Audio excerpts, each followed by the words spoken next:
from the Holy Gospel according to St. Matthew.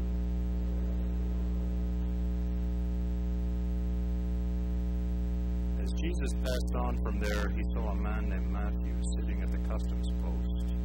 He said to him, "Follow me." And he got up and followed him. While he was at table in his house, many tax collectors and sinners came and sat with Jesus and his disciples. The Pharisees saw this and said to his disciples, "Why does your teacher eat with tax collectors and sinners?" He heard this and said, "Those who are well do not need a physician, but the sick do. Go and learn the meaning of the words, 'I desire mercy, not sacrifice.'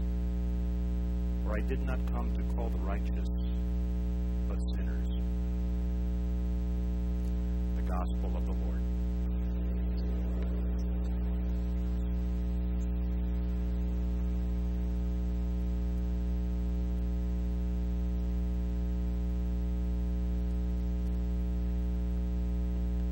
Morning, everyone.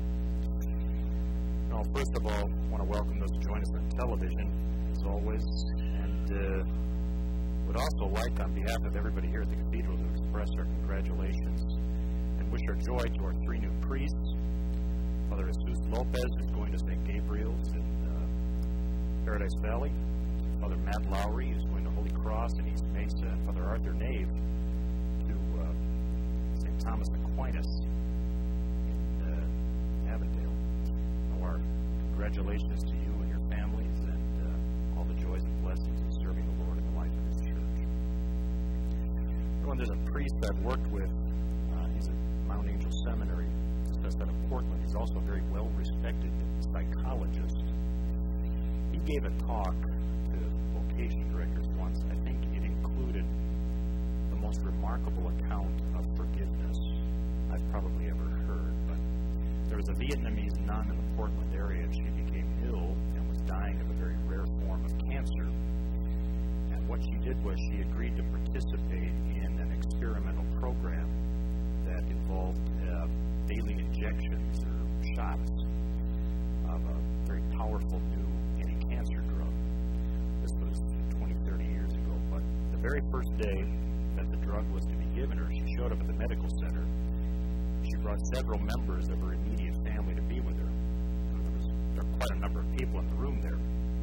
Well, when the doctor got to her room, he was carrying a tray of syringes, and each one was carefully marked by name because there were a number of other people who were participating in this experimental program as well. Well, short story long here, either the doctor had not slept, or he was careless, or distracted, or whatever, but he picked up the syringe that was meant for the next patient, who was a man who weighed about 150 pounds more than the sister.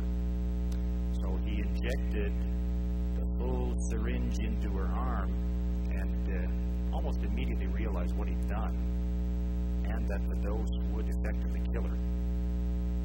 The look on the poor man's face, of course, immediately communicated to everybody in the room what had happened, and a near panic broke out.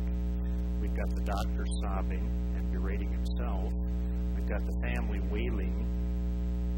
We'll never doubt religious formation because it was the nun herself who kind of took charge of the situation. She managed to get everybody calmed down, told everybody to get a grip. But she took the doctor by the shoulders and said to him, "Doctor, do whatever you can to reverse this.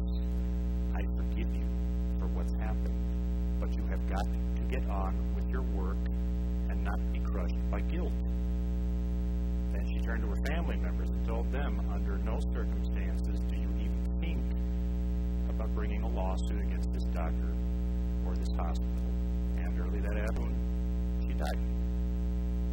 Everyone, just in those few words of hers, those two sentences, I think we find a very rich field for reflection on the whole idea of forgiveness, because to forgive is as much an act of justice as it is an act of mercy, and we learn from this sister it's never, ever easy to do. I think it is rather difficult for us, to have a real good understanding of authentic forgiveness, perhaps in part because we don't have a very good sense of what can truly hurt ourselves and others and can truly offend God. We have a poor sense of what sin truly can be. Now, we easily tend to think that forgiveness means denying that evil or sin even exists, and we do that in a number of ways. Now, I think, for instance, there is a tremendous fearfulness to pronounce something as sinful, in our times especially, because it might be taken as judgmentalism. Now, here's the thing. We are cautioned by the Lord Himself not to judge people, but we are commanded by Him to speak the truth about actions that can separate us from God and can hurt ourselves and others. It's a difficult distinction for many souls to make in our times. But every often I think it's just that we can't stand to feel like someone else may not like us or may not agree with us. And so it's easier to deny the reality of what evil and sin can truly be and do. And in any other part of life, that would be taken as moral weakness. Now, if we refuse to point out the ways that lead to God and the ways that lead away from Him, is that moral leadership? And is that not what Christians are called to do in the life of the world? Now, there are other ways I think we can distort the meaning of real forgiveness. I remember working with a man who was passed over for a promotion, and very unfairly at that. Now, when he would deal with his superiors and the individual who got the job over him, he'd go out of his way to be agreeable and charming, and the expression on his face, and that clenched smile, and that forced look, all it did was clearly communicate, I hate you. Okay? To his wife and his co-workers, what would he do? He'd vent and rage against these people to whom not just minutes before he was going out of his way to be kind to. Now, our psychologist priest friend might call it passive aggression. I would call it being fake, and it's terrible. You know, we're almost expected to dismiss faults, failures, sins very carelessly, dismiss, but not forgive. And what happens is that it often lodges deep in the soul and then rears its ugly head down the line, and we start seeing faults everywhere and in everyone. But we have to maintain this fake facade of nice, and it's awful, and it's common. Sometimes I've heard talk about unconditional acceptance of others, and it's a lovely concept.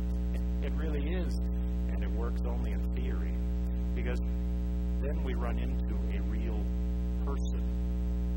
Different, of course, from the ones who live in our imaginary world, but a real person who may have deeply hurt and offended us. Well, then the unconditional love vanishes, and we go to pieces.